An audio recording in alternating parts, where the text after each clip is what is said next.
Welcome back to Window on Well Street, a program that shares information about delayed food sensitivities.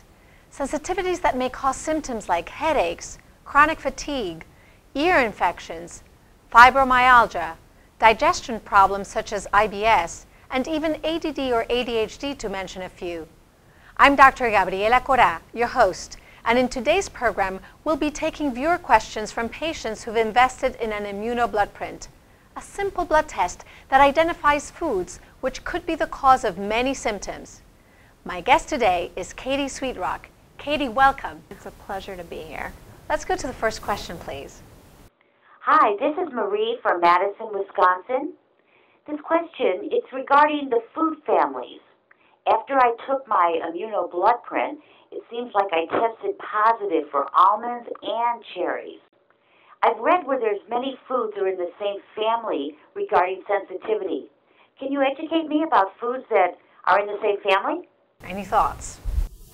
So this question is regarding food families, really. And he's talking about almonds and cherries, which aren't in the same family, believe it or not. A nut and a fruit being in the same family. Really? So tell me a bit about other fruits that are within that same family. Well, almonds is the only one actually in the rose family. But other foods in that family, strawberries, cherries, peaches, plums, are all within that family. And if a person is reactive to multiple foods, which is 2 or more in that family, they should be careful with other foods in that family. So that's great to know, and something that we would not necessarily figure out of how they come together within that family. Could you tell us a bit about some other families? Sure. The most common ones that come up are the legume family, which is the bean family. We test multiple beans, pinto beans, navy beans, kidney beans, soybeans, lentils, just to name a few. If you are reactive to 2 or more of those beans, you should avoid the whole family just to be sure that you're not reacting to foods that aren't necessarily the exact same as the ones you reacted to. So educating ourselves and really learning more about these families is very important. Correct, and it's very vital and when you want to add in foods that we don't test. So if you want to add in another bean that is not tested, but you're reactive to other ones in that family, you want to be very careful and may want to reconsider adding that into your diet. Wow, very, very interesting. Any other families that you would like us to know about? The nightshade family is very common. That consists of eggplant, potatoes, tomatoes, peppers. So if you're reactive to multiple of those, you may want to look at that family and consider taking out the whole family.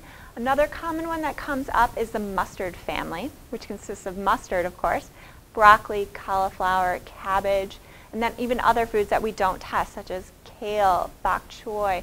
A lot of other vegetables fall within that family. How common is it for people to have sensitivities to different families? Normally there are different families involved. I do see trends in families, so a lot of times I'll see people that are reactive to a lot of the foods that we test in one family. And then you know there's a sensitivity in that family.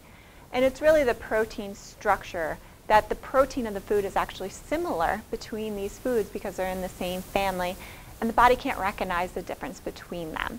So if they become reactive to one, they'll become reactive to multiple in that family. So the good news is we have a wide variety of choices. We do, and we test multiple families for this purpose, so that if you're reactive to one family, you can go to the other families that you're not reactive to for food options. Wonderful. Anything else that you'd like to add? Just to make sure that you look and evaluate your program and have your nutritionist or your doctor look at the program to make sure that you are eating the correct food families. This is wonderful information. Thank you, Katie. You're welcome. We've got Dr. Mikael Parsons standing by with some alternative food ideas. Dr. Parsons, any ideas for our caller? Here's one of the challenges you're going to face as a parent and dealing with a child with sensitivities. We want them to have a multivitamin. We need to give them a multivitamin because it's hard to get a child to eat balanced.